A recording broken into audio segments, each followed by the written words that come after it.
Pumanaw ka, Jesus, subalit ang bukal ng buhay ay bumalong para sa mga kaluluwa at ang karagatan ng awa ay bumugso para sa sanlibutan. O bukal ng buhay, walang hanggang awa ng Diyos, yakapin mo ang sangkatauhan at ibuhos mong ganap ang iyong sarili para sa aming lahat.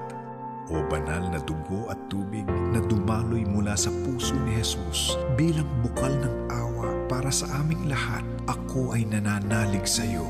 O banal na dugo at tubig na dumaloy mula sa puso ni Jesus bilang bukal ng awa para sa aming lahat, ako ay nananalig sa iyo. O banal na dugo at tubig na dumaloy mula sa puso ni Jesus bilang bukal ng awa para sa aming lahat, ako ay nananalig sa iyo.